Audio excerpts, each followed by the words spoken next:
Hello everyone, welcome to Movius classes. आज हम लोग क्लास 6 के ज्योग्राफी के चैप्टर 1 का नेक्स्ट पार्ट देखने वाले हैं। ये पार्ट कौन सा होगा? आपका पार्ट 6 होगा। पिछली वीडियो में मैंने आपको सोलर सिस्टम के बारे में पढ़ाया था। आज हम लोग सन के बारे में जानेंगे। सोलर सिस्टम हमने देखा था कि सोलर सिस्टम बोलते क्या है, तो हमने देखा था सन और उसकी फैमिली को क्या बोलते हैं, सोलर सिस्टम बोलते हैं। और उनकी फैमिली यानी सन की फैमिली में कौन कौन आते हैं वो भी हम लोगों ने देखा था। तो आज हम पर्टिकुलरली एक एक करके सबके बारे में जानेंगे, सोलर सिस्टम के फैमिली के बारे में और the head of the solar system that is सन, उसके बारे में। तो फर्स्ट ऑफ ऑल हम लोग सन के बारे में पढ़ेंगे कि सन आपका है क्या, वो आपका एक्चुअली में सन से जो हमें लाइट हीट प्रोवाइड होती है क्या है, सारी चीज़ हम लोग सन के बारे में पढ़ेंगे। तो सन क्या है? Sun is the centre of the solar system. और सन जो है आपका सोलर सिस्टम का सेंटर है। अब सोलर सिस्टम का हेड आपको पता है कि सन है और सन की फैमिली है। तो सन क्या है? सेंटर में रहता है सोलर सिस्टम के, और उसके चारों ओर क्या होती है, उसकी फैमिली उसका क्या करती है, चक्कर लगाती है या रिवॉल्व करती है चारों ओर। यानी कि सन क्या होता है, सेंटर में होता है और उसके चारों ओर उसके जो फैमिली होती है वो क्या करती है, चक्कर लगाती है। इसलिए हम सन क्या है, वो सेंटर होता है सोलर सिस्टम का।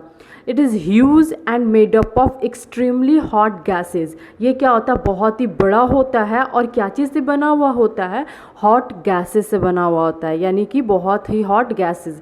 अब आप लोग का एक होमवर्क यहाँ पे है, मैंने तो नहीं बताया बट आप लोग सर्च करके बताओगे मुझे कि हॉट गैसेस यानी कौन से हॉट गैसेस से मिलकर सन बना हुआ है। सो आप इसे नेट से सर्च कर सकते हो, किसी से पूछ सकते हो। देन ये आपका होमवर्क है, ये हमें बताइएगा आप। लेकिन आपको यहाँ पे मैंने क्या बताया कि सन बहुत ही बड़ा होता है और वो बहुत ही एक्सट्रीम हॉट गैसेस से मिलकर बना हुआ होता है। गैसेस है यानी more than one gases.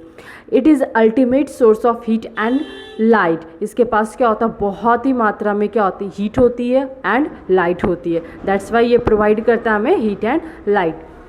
It provides the pulling force that binds the solar system. उसके पास यानी कि सन के पास क्या होता है, अपना एक ग्रेविटेशनल फोर्स होता है जिसके कारण वो क्या करता है, सारे जो अपनी फैमिली होती है, सन की जितनी भी फैमिली है उसको क्या करता है, अपनी ओर खींचे हुए रहता है, यानी कि उसे दूर नहीं जाने देता। जैसे हम देखे थे पिछली वीडियो में कि सन के चारों ओर क्या होते हैं, प्लैनेट्स चक्कर लगाते हैं। तो प्लैनेट्स क्या होते हैं, अपने फिक्स्ड ऑर्बिट पे यानी फिक्स्ड पाथ जो उनका होता है, यानी जिस रास्ते से वो सन का चक्कर लगाते हैं वो वही रास्ते से चक्कर लगाते हैं। वो ऐसा नहीं कि घूमते घूमते वो कहीं इस साइड निकल गए कभी उस साइड निकल गए, ऐसा नहीं होता। तो ऐसा क्यों होता है, क्योंकि सन क्या करता है, अपने जितने भी फैमिलीज को बाइंड करके रखता है, पकड़ के रखता है, अपनी ओर पुल करके रखता है, ताकि क्या हो, सबको अपने अपने पाथ, सब जो है अपने अपने रास्ते पे आप क्या हो, उसके आसपास ही क्या रहे, रिवॉल्व करें। दैट्स वाई उसके पास क्या होता है, ग्रेविटेशनल फोर्स होता है जिसके कारण वो क्या करता है, बाइंड करके रखता है सारे सोलर सिस्टम्स को, यानी सारे सोलर सिस्टम में सन के सारे मेंबर्स को। Despite being our nearest star, it is about 150 million kilometre away from the अर्थ। हमने देखा कि सन क्या है, एक स्टार है। मैंने आपको पिछली वीडियो में बताया था कि सन क्या है, एक स्टार है। और वो स्टार आपको इतना बड़ा दिखता है, जबकि हम स्काई में देखते हैं स्टार को तो बहुत ही छोटा दिखता है, ट्विंकल करते दिखता है। तो ऐसा क्यों है, तो हमने बताया था आपको कि सन क्या है, बहुत ही नियरेस्ट है हमारे अर्थ से, इसलिए वो क्या दिखता है, बड़ा दिखता है। लेकिन सबसे नियरेस्ट होने के बावजूद भी वो अर्थ से कितना मीटर दूर है, कितना किलोमीटर दूर है, तो 150 मिलियन किलोमीटर दूर है हमारे अर्थ से, जबकि वो क्या है, सबसे नियरेस्ट स्टार है। तो सोच लीजिए बाकी जो स्टार्स हम लोग को दिखते हैं वो कितने, मतलब मिलियंस करोड़ों दूर होंगे वो स्टार्स। तो सबसे नज़दीक का स्टार सन है होने के बावजूद भी वो हमारे अर्थ से कितना किलोमीटर दूर है, तो 150 मिलियन किलोमीटर दूर है हमारे अर्थ से। तो ये तो थी आपके सन के बारे में बात। अब सन का हेड हम लोगों ने देख लिया। अब सन के बाद आपका आता है प्लैनेट्स, जो कि क्या करते हैं, सन का चारों ओर चक्कर लगाते हैं, रिवॉल्व करते हैं। तो कौन कौन से प्लैनेट्स आपके सन के चारों ओर चक्कर लगाते हैं वो देखते हैं। तो planets, there are 8 planets in our solar system. हम लोगों ने देखा कि सन के चारों ओर जो प्लैनेट्स चक्कर लगाते हैं वो कितने होते हैं, तो 8 होते हैं in order of their distance from the sun they are, यानी अब इसकी ऑर्डर, यानी सन के चारों ओर चक्कर लगाते 8 प्लैनेट्स, तो उनको क्या है एक ऑर्डर में, उनके डिस्टेंस के अकॉर्डिंग क्या है उनको ऑर्डर में डाला गया है, यानी कि सबसे पहले कौन आता है, फिर कौन आता है, फिर कौन आता है, यानी 8 ऑर्डर्स में उसको सन का जो प्लैनेट्स हैं वो आपके ऑर्डर में है उनके डिस्टेंस के अकॉर्डिंग। जैसे सबसे पहले सन के नज़दीक कौन आता है, यानी सन के जस्ट बाद आपका जो सबसे पहला मेंबर होता है सन प्लैनेट्स का, जो सन के चारों ओर चक्कर लगाता है, वो क्या है आपका Mercury, then Venus, Earth, Mars, Jupiter, Saturn, Uranus and lastly Neptune. ये 8 प्लैनेट से आपके जो सन के चक्कर लगाते हैं। एंड सबसे पहला आपका प्लैनेट जो कौन है मरकरी, एंड अर्थ जिस पे हम लोग रहते हैं वो कौन से ऑर्डर में आता है, तो वो 3rd रो में आता है अर्थ के ऑर्डर से, यानी चक्कर लगाने से। तो ये तो थी आपकी प्लैनेट्स के बारे में।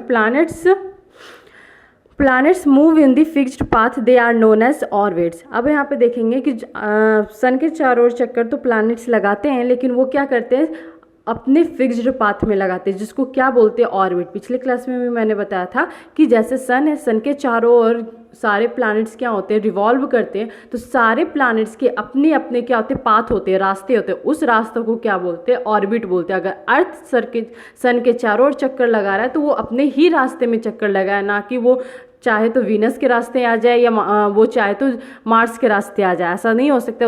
उसको जो पाथ दिया गया सन के चारों ओर चक्कर लगाने का, वो उसी पाथ पर क्या करेगा सन के चारों ओर चक्कर लगाएगा। उस पाथ को क्या बोलते हैं ऑर्बिट्स बोलते हैं, orbit. Different planets take different time period to complete its revolution around the sun. अब यहाँ पर है कि जो आपका प्लैनेट्स है वो क्या है सन का चारों ओर चक्कर लगाता है, तो टाइम पीरियड तो लगता होगा। आपने 2 पॉइंट मैंने आपको बताया था, एक होता है रिवॉल्यूशन एंड एक होता है रोटेशन। रिवॉल्यूशन क्या होता है, जब कोई भी प्लैनेट सन के चारों ओर घूमकर चक्कर लगाते हैं उसको हम रिवॉल्यूशन बोलते हैं। एंड रोटेशन क्या होता है, कोई भी प्लैनेट अपनी एक्सिस पर घूमता है उसे रोटेशन बोलते हैं। जैसे प्लैनेट क्या होता है एक बार ऐसे खुद में घूमता है अपनी एक्सिस पे, उसको क्या बोलते हैं रोटेशन। तो दोनों हो, या तो रिवॉल्यूशन हो या तो रोटेशन हो, दोनों को क्या जब वो घूमता है तो उसको कोई टाइम पीरियड लगता होगा ना, तो सारे प्लैनेट्स का सेम टाइम पीरियड नहीं, different planets take different time period. अलग अलग प्लैनेट्स क्या होते हैं अलग अलग टाइम पीरियड लेते हैं टू कंप्लीट इट्स रिवॉल्यूशन, अपने रिवॉल्यूशन को कंप्लीट करने के लिए चारों सन के चारों। यानी अर्थ अगर 365 डेज लगाता है रिवॉल्यूशन में, तो ज़रूरी नहीं कि सारे प्लैनेट्स उतने ही दिन लगाएं रिवॉल्व करने के लिए, सबका अलग अलग टाइम पीरियड है सन का रिवॉल्व करने का। तो अब ये हम लोग देखेंगे कि किस प्लैनेट का कितना टाइम पीरियड होता है रिवॉल्यूशन का एंड रोटेशन का। एंड साथ ही साथ ये भी देखेंगे कि कौन से प्लैनेट के कितने सैटेलाइट्स हैं। हमने सैटेलाइट्स भी आपको पहले पढ़ा दिया था कि सैटेलाइट्स क्या थे आपके, जो जैसे कि सन के चारों ओर चक्कर लगाते क्या प्लैनेट्स, तो प्लैनेट्स के भी चारों ओर कोई चक्कर लगाता है जिसे हम लोग बोलते हैं सैटेलाइट। और हर एक प्लैनेट का क्या होता है सैटेलाइट होता है, जरूरी नहीं कि हर एक प्लैनेट का, यहाँ पे मैंने गलती बोला हर एक प्लैनेट का, लेकिन बहुत सारे प्लैनेट्स का क्या होते हैं सैटेलाइट्स होते हैं। कुछ प्लैनेट्स के सैटेलाइट नहीं भी होते, कुछ प्लैनेट के सैटेलाइट्स मोर देन 1 भी होते हैं, तो वो हम लोग देखेंगे अभी।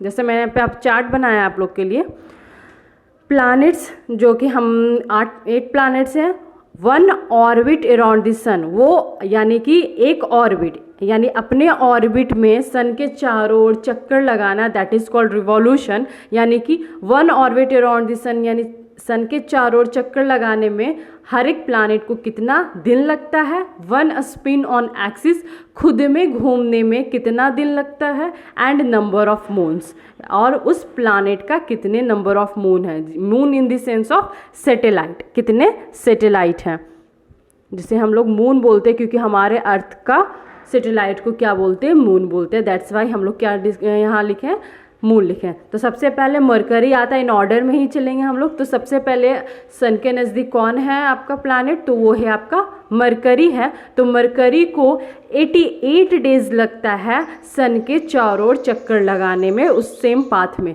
कितने डेज लगते हैं? 88 डेज। आपको ये रिमेंबर करना ही होगा। एंड वो अपने एक्सिस पे कितने दिन में घूमता है? 59 डेज। आपको पता होगा जब वो एक बार, जब कोई प्लैनेट सन के एक बार रिवॉल्व करता है तो वो क्या होता है? सीजन चेंज करता है। आपको हमारे यहाँ क्या होता है, यानी हमारे यहाँ मीन्स टू से अर्थ पे क्या होता है, जब भी एक रिवॉल्यूशन कंप्लीट होता है तो क्या होता है, उस एक रिवॉल्यूशन कंप्लीट होने में क्या होता है, हमारे यहाँ सीजन्स चेंज होती हैं जैसे विंटर आती हैं, समर आती है, स्प्रिंग आती हैं। और जब भी रोटेट होती है तो क्या होती है? डे या नाइट होती है। जैसे कि हम अर्थ को रोटेट होने में कितने डेज लगते हैं? 24 आवर्स लगते हैं, यानी 1 डे लगते हैं, जिसमें क्या होते हैं? डे और नाइट होते हैं। तो यहाँ पर डे और नाइट कितने दिन में होंगे? 59 डेज में होंगे। वेनस सेकेंड है आपका इन ऑर्डर, उसको रिवॉल्व करने में, यानी कि 1 ऑर्बिट अराउंड द सन घूमने में कितना डेज लग जाता है? तो 255 डेज लगेगा। यानी ये 255 डेज के बाद 1 ईयर सेलिब्रेट करेगा। जैसे हम लोग 365 डेज के बाद क्या होता है? न्यू ईयर आता है, उसी तरह से ये फिर ये इसको डे और नाइट को कंप्लीट करने में कितना लगेगा? 243 डेज में वो क्या करता है? खुद ही घूमता है। यानी कि जैसे अर्थ रोटेट करता है एक चक्कर अपनी एक्सिस पे 24 आवर्स में, इसी तरह वेनस एक चक्कर इतना स्लोली लगाता है कि उसको खुद में अपने एक्सिस में घूमने में 243 डेज लगता है। और इसी तरह से घूमते घूमते वो क्या करता है? सन के चारों ओर रिवॉल्व करता है, जिसके लिए उसको 255 डेज लगता है। और नंबर ऑफ मून्स, इसके भी नंबर ऑफ मून्स नहीं है। एंड मरकरी के भी नंबर ऑफ मून, सैटेलाइट एक भी नहीं है। थर्ड कौन है? हम आपका अर्थ है। और अर्थ को आपको पता है कि इसको एक रिवॉल्व करने में आपको कितना डेज लग जाता है? 365 डेज लग जाता है। एंड लीप ईयर रहता है तो 366 डेज लग जाता है। और इसको अपने यानी रोटेट करने में कितना दिन लग जाता है? तो 1 डे लग जाता है। एंड उसका सैटेलाइट यानी कि उसका मून कितने हैं? तो एक मून है, जो कि हम लोग को पता है।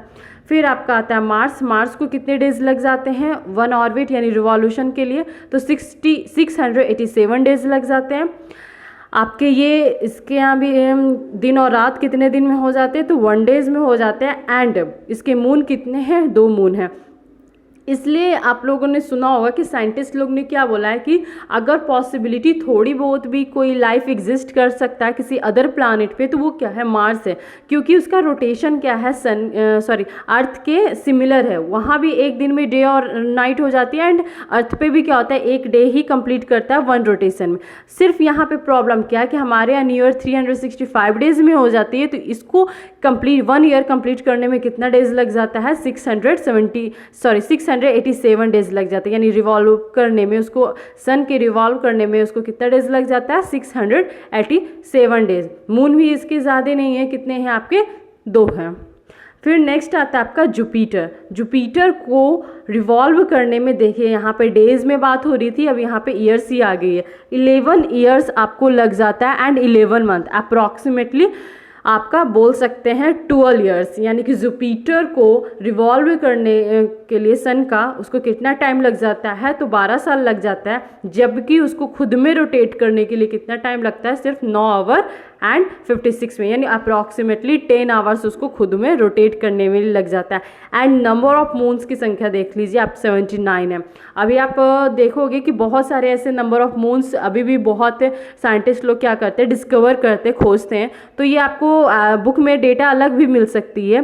कहीं पे मून्स आपके कम होंगे, कहीं पे मून्स ज़्यादा होंगे, तो वो क्या होता है? फ्लक्चुएट करते हैं। जैसे कि अभी अगर आपके बुक से ज़्यादा मैंने आपको लिखा, तो ये अभी मैंने थोड़ा करंटली आपको अभी तक जितने मून्स डिस्कवर हुए हैं उसके पर्पस से लिखा है। हो सकता है आप अगर पिछली बुक देख रहे हो, पुरानी बुक देख रहे होगे, तो उसमें मून्स क्या होंगे? कम होंगे। लेकिन क्या होता है? डिस्कवर किए जाते हैं साइंटिस्ट के द्वारा मून्स की, तो नंबर ऑफ मून्स क्या होते हैं? बढ़ते जाते हैं। तो यहाँ पे आप देख रहे हैं कि 79 मून्स हैं जुपिटर के। सैटर्न को रिवॉल्व होने में कितने टाइम लग जाते हैं? तो 29 ईयर 5 मंथ्स। इसको रिवॉल्व करने के लिए उसको कितने टाइम लग जाते हैं? 29 ईयर्स 5 मंथ।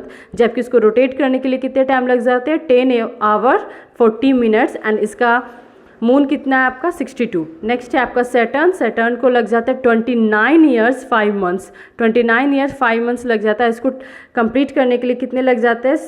आपका 10 आवर्स 40 मिनट्स एंड इसके मून कितने आपके 62।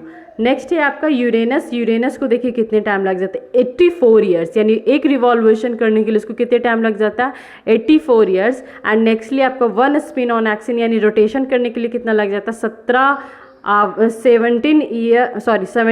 14 मिनट, यानी 17 घंटे 14 मिनट उसको रोटेट करने के लिए लग जाता है। एंड इसके नंबर ऑफ मून्स कितने आपके 27। नेपच्यून को देखिए कितना टाइम लग जाता है 164 ईयर्स लग जाता है एक रिवॉल्व करने के लिए, यानी कि इसको 164 ईयर्स तो हमारे लाइफ स्पैन भी नहीं है, यानी कि नेक्स्ट ईयर अगर हम लोग रह तो नहीं सकते हैं, लेकिन नेपच्यून में अगर रहने की कोशिश करें कोई ह्यूमन बींग्स तो क्या होगा, लाइफ स्पैन कितने होते हैं मोस्टली अब तो 60 to 70 ईयर्स हो गए हैं इंसान के लाइफ स्पैन, यानी कि उसकी उम्र ह्यूमन बींग्स की।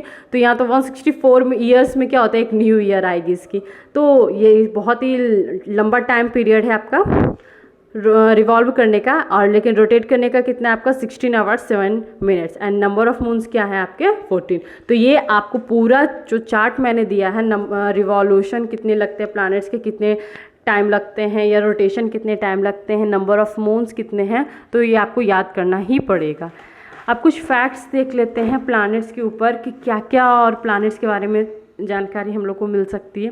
तो interesting facts about planets, Mercury is the nearest planet to the sun yet it is not the hottest. मैंने पिछली वीडियो में आपको जब इंट्रोड्यूस करवा रहे थे प्लैनेट के बारे में तो बोला था कि सबसे जो ज़्यादा नज़दीक होगा सन के उसको ज़्यादा हीट मिलती है, एंड इनर प्लैनेट और आउटर प्लैनेट को भी ऐसा ही इसी के पर्पस से क्या हुआ डिस्ट्रीब्यूट हम लोगों ने किया था कि जो इनर प्लैनेट है क्यों है क्योंकि सन के ज़्यादा नज़दीक है एंड वो सॉलिड होते हैं यानी रॉक के बने हुए होते हैं।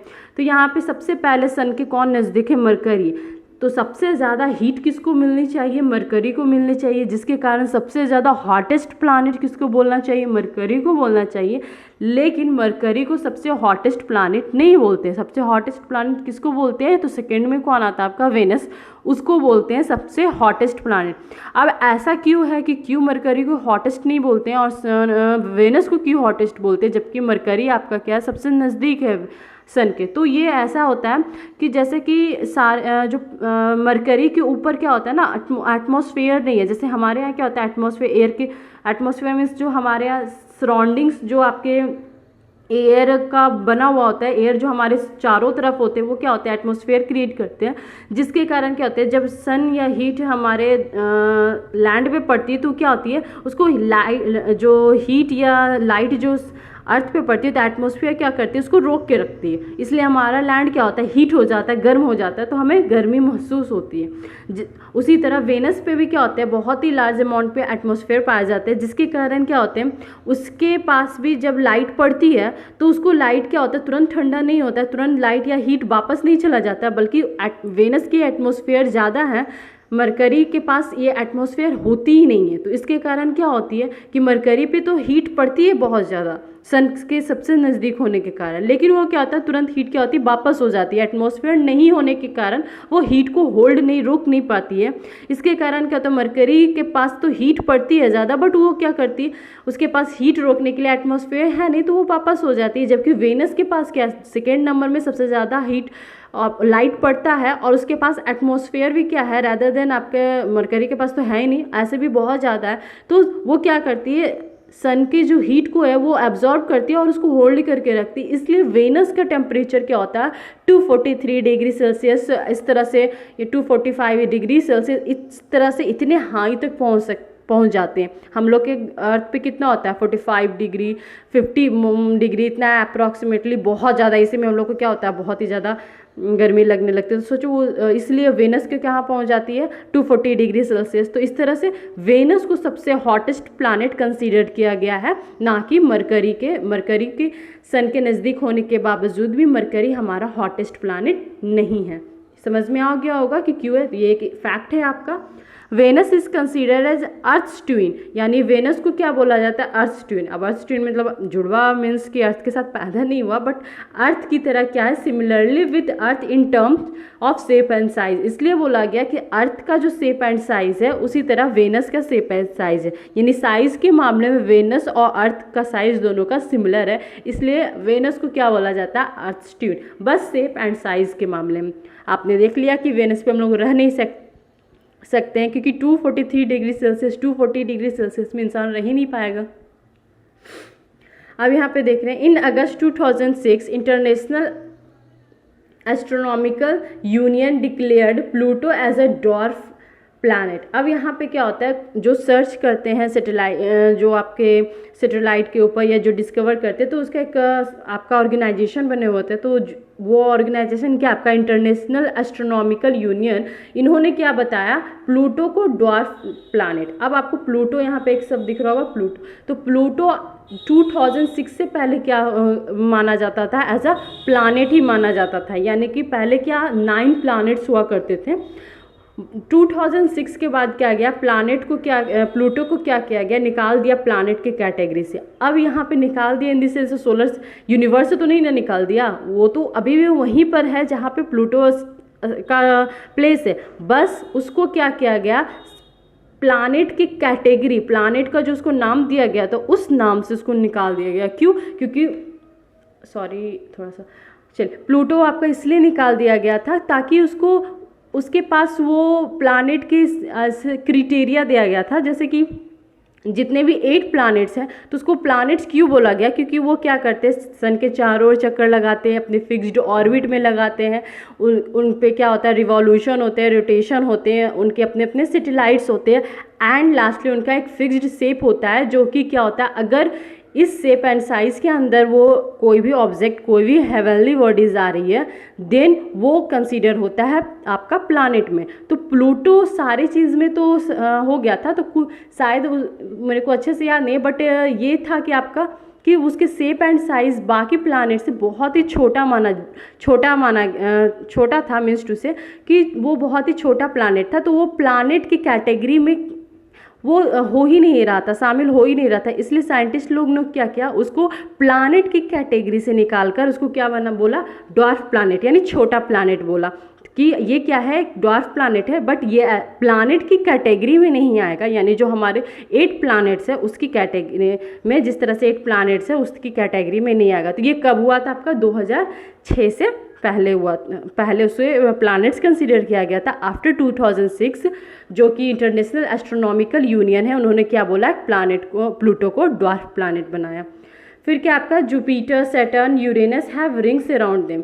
अब जो आउटर प्लैनेट्स है, जैसे कि Jupiter, Saturn and Uranus, Neptune को छोड़कर ये जो आउटर प्लैनेट्स 3 है, उनमें क्या होते हैं, रिंग्स बने होते हैं, यानी शेप में, उसके विजुअल में वो क्या होते हैं, प्लैनेट्स के ऊपर एक क्या पतली सी एक रिंग्स बनी हुई थी। आप पिक्चर तो है नहीं मेरे पास अभी, बट आप लोग देख लीजिएगा बुक में कि जो आपके जुपिटर, सैटर्न, यूरेनस है उसके पे क्या बने होते हैं, रिंग्स बने हुए होते हैं। These rings belt of small debris, एक रिंग किस चीज़ से बने होते हैं, तो छोटे छोटे कंकड़ से बने हुए होते हैं। They may be seen from the earth with the help of powerful telescope, ये अर्थ से देखे जा सकते हैं विद द हेल्प ऑफ बहुत ही पावरफुल टेलीस्कोप से। आप क्या कर सकते हो, जो इंटेंस फोकस करता हो, एकदम मैक्सिमाइज करके, एकदम उसके जो लेंसेज हों टेलीस्कोप के बहुत ही पावरफुल हो, देन हम लोग क्या कर सकते हैं, देख सकते हैं in the sky solar system को अच्छे से, जैसे कि प्लैनेट्स को आप इजीली उस पावरफुल टेलीस्कोप से विजिबल कर सकते हो। तो ये थी आपकी आज सन और प्लैनेट्स के ऊपर। नेक्स्ट हम लोग पार्टिकुलरली अर्थ के बारे में और थोड़ा कुछ फैक्ट्स जानेंगे। सो आज की वीडियो यहीं तक है। Bye, have a nice day.